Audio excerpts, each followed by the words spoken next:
Jesucristo proclama ser la verdad y todas las verdades. Esta afirmación es central en el mensaje de Jesús, porque en Juan 14:6 está escrito: Jesús dijo: yo soy la verdad.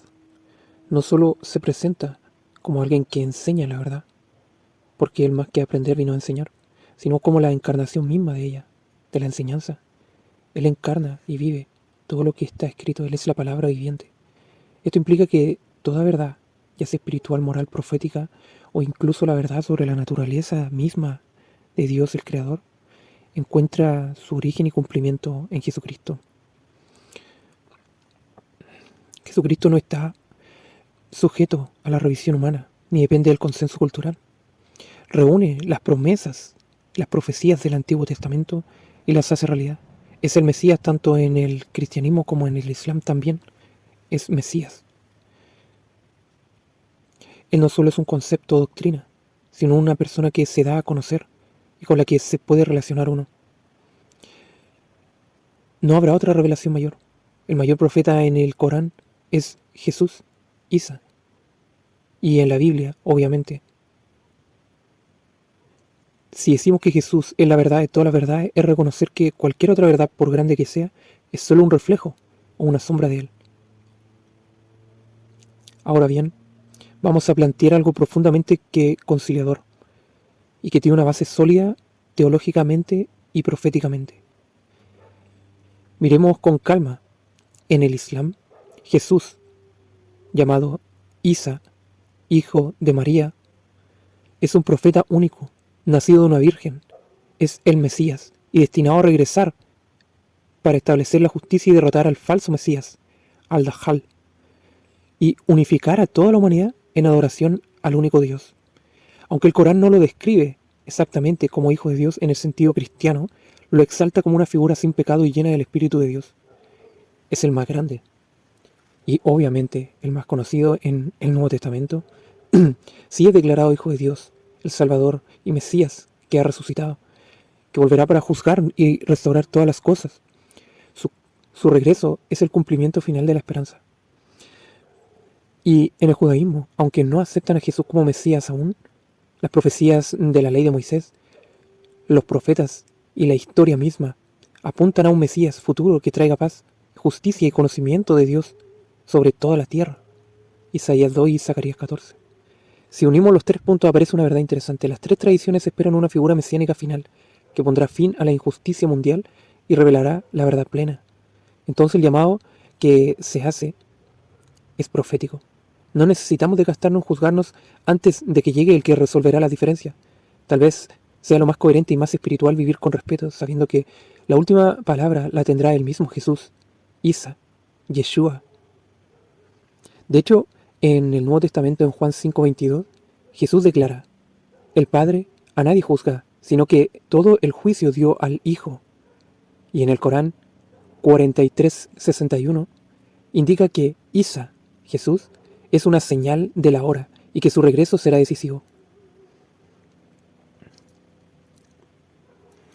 Desde una perspectiva histórica y espiritual más amplia, muchas veces se pierde esta esencia en las discusiones doctrinales.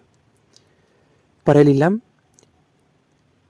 Alá no es un Dios nuevo, sino el mismo Dios que se reveló a Abraham, Moisés, David y Jesús. El Corán repite que es el Dios de todos los profetas, el Señor de los mundos. Lo mismo obviamente en el cristianismo. Jehová es el mismo Dios que guió a Abraham, Moisés y David y se encarnó en Jesús. Si de alguna manera Mahoma fuese un profeta de Dios, estaríamos aceptando que ese mismo Dios de Abraham se manifestó también en la tradición y cultura árabe, usando su propia lengua, su propia cultura y su contexto, tal como lo hizo antes con Israel. Es interesante porque cuando Abraham tiene a su primer hijo, Ismael, y después que nace Isaac de la descendencia de Israel, Ismael es echado al desierto y se le profetiza que tendrá 12 hijos y que peleará contra sus hermanos. Será guerrero. Por más que desde el momento de Abraham, casi 2500 años después, llega Mahoma, de la descendencia de Ismael en todo ese tiempo, Viene y se proclama Mahoma y conquista gran parte de la humanidad. Con la fuerza, igual que cuando entraron a Canaán por la fuerza, Jehová guió a Israel a conquistar la tierra, de alguna manera también lo hace el Islam. Es un comparativo interesante. Es verdad que esto que se va a proclamar ahora es bastante complejo. Y dice, Jehová se vuelve árabe. Esto es muy potente, porque nos recuerda que Dios no está atado a un idioma, etnia o nación, sino que habla en el idioma y la cosmovisión de cada pueblo. Y ahí el punto final es clave. Las diferencias teológicas son reales y profundas, evidentes. Cualquiera, uno al otro se declararán herejes. Pero en lo práctico, la responsabilidad de quienes creemos en el Dios único es vivir en respeto, justicia y apoyo mutuo, esperando el día en que Él mismo, Jesús, aclare nuestras discrepancias. Y esto se conecta directamente con la visión profética de que en el futuro está escrito que todas las naciones subirán a Jerusalén para adorar del mismo Dios. Isaías 2. Algo que tanto judíos, cristianos como musulmanes interpretamos en su esperanza final.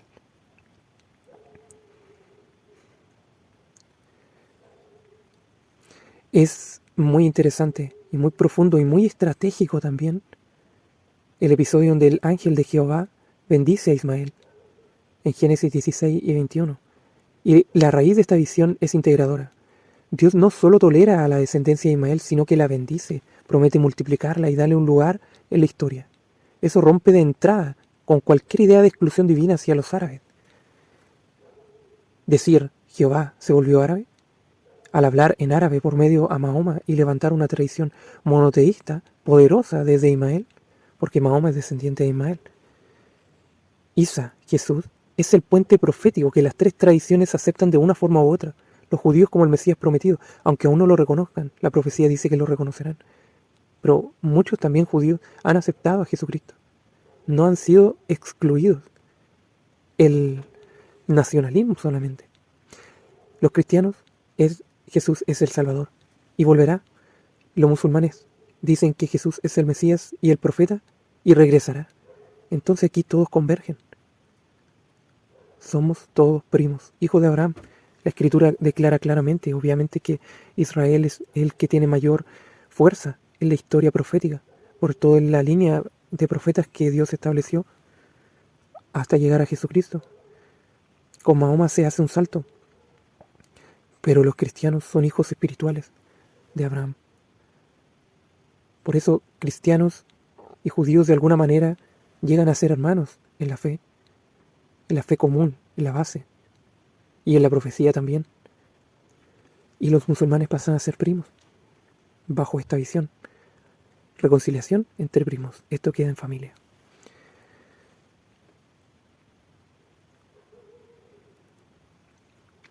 Gálatas 3:29. Si sumáramos la población cristiana islámica, tendríamos más de la mitad del planeta. Si esos dos grupos vivieran en cooperación y no en enfrentamiento, el monoteísmo abrahámico tendría una influencia global sin precedente. Y de hecho, hoy en día la tecnología hace aún más real esta visión. Hoy no se trata de pueblos aislados, sino de una comunidad global que sabe la existencia del otro. Sabemos qué libros tienen sagrados los musulmanes y ellos saben cuáles son los cristianos, cuáles son los escritos apócrifos. Y en términos bíblicos, esto está sonando como la preparación para un momento histórico de la decisión y unidad antes del regreso de Isa, Jesús.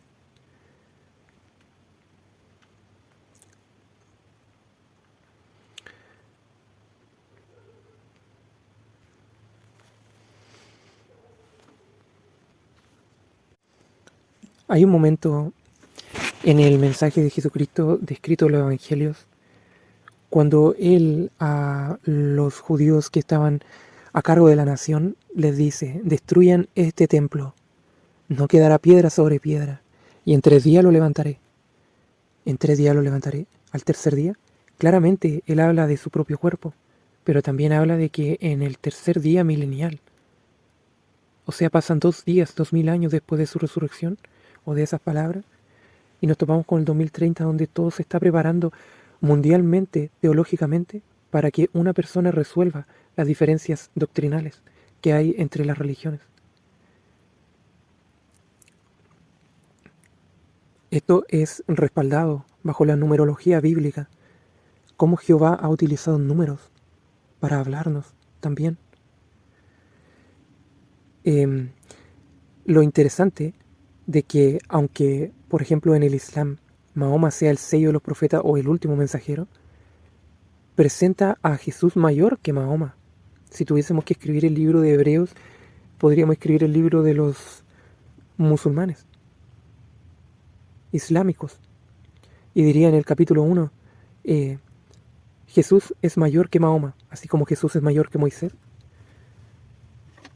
Para el Corán, que Jesús sea el Mesías es bastante interesante.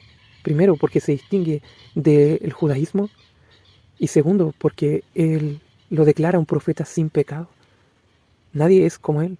Conocemos que Mahoma cometió muchos errores, pero eso no impide que la profecía en él haya sido significativa, porque lo es históricamente.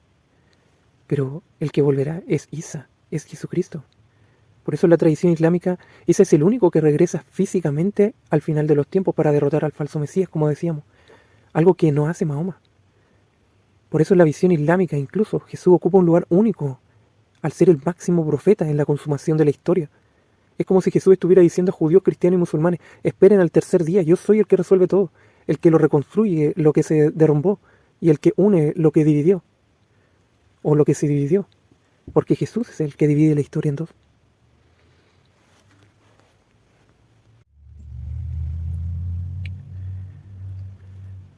Dentro de toda esta manera, cómo se está moviendo el mundo, aquí hay una descripción de una especie de tablero profético y geopolítico en el mundo actual, donde las piezas están en constante movimiento. Y si uno lo mira con ojos bíblicos e históricos, el panorama es simplemente fascinante y también obviamente complejo.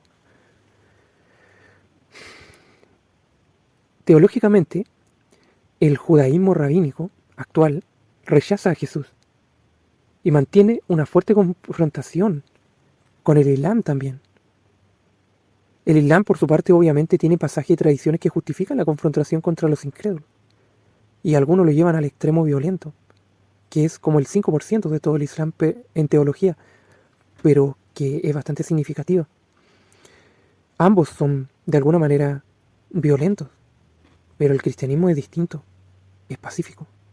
Por eso debemos apegarnos más al cristianismo, mucho más que al Corán. La primera verdad es la Biblia. La segunda verdad, si pudiéramos decirlo, es el Corán. Y la tercera verdad es el judaísmo. En toda esta centralidad de este mensaje, el papel de Mahoma en esta narrativa, si se le reconociera como profeta, aunque imperfecto, se acepta que Jehová Alá habló en árabe para esa comunidad y no borra la historia de la expansión islámica por la espada, que es paralela, como decíamos, a lo que hizo Israel con Canaán. En ambos casos hay una mentalidad de mandato divino detrás. Por eso decimos que ellos podrían ser perfectamente los hijos de Ismael, los primos. Así que lo que es interesante de este tercer milenio es que hay dos panoramas geopolíticos que se están gestando y esperaríamos verlos gestándose en este tiempo. Y lo vemos actualmente, o sea, la profecía en este momento se está haciendo realidad ante nuestros ojos. Estamos en el jubileo 40. 2030 es el jubileo, el año del Señor. Es extraordinario que podamos conocer en este momento de la historia la matemática del calendario de Dios, porque justamente ahora viene el tercer templo y tienen todo listo, todo. Todo lo que sale siempre ha salido en el Antiguo Testamento y ha sido preservado, este libro sagrado. Sabemos que todo lo que está haciendo Israel para construir el tercer templo está en perfecta armonía con la profecía. Tienen incluso 2000 años que no estaba la vaca roja y ahora está. Entonces, el panorama es que ellos quieren construir el templo y en ese lugar está la mezquita, la cúpula de la roca, la cúpula dorada, que es la más conocida de Jerusalén. Por ende, la idea de construir un tercer templo junto a la mezquita de Al-Aqsa es humanamente casi imposible hoy. Proféticamente sería un acto de reconciliación mundial sin precedentes. Lo interesante, 2025, hace 5 años atrás, se inauguró la casa de Abraham en Abu Dhabi, inaugurada en el 2023.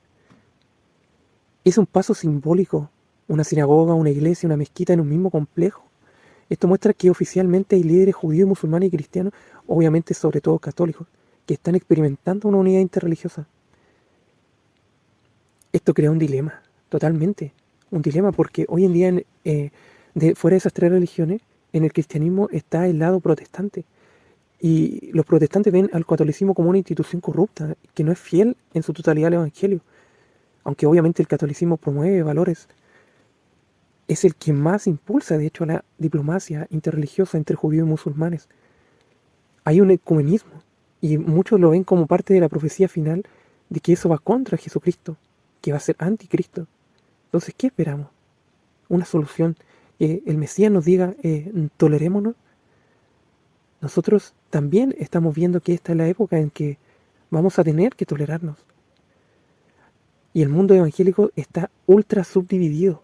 Mucho, 40.000 denominaciones. Entonces, ¿qué hacemos? ¿Participamos en la unidad o esperamos otro tipo de unión basada en Jesús como el único Mesías diferenciado del Islam, negando el judaísmo y mandando a todos al infierno? Es tremendo todo esto porque de alguna manera el Jesús que viene a solucionar está en clave con el tercer milenio, el tercer día. Y pareciera que todo el tablero está siendo alineado para que el Mesías sea el único capaz de resolver este rompecabezas. Porque humanamente ni judíos, ni musulmanes, ni cristianos vamos a ponernos de acuerdo del todo.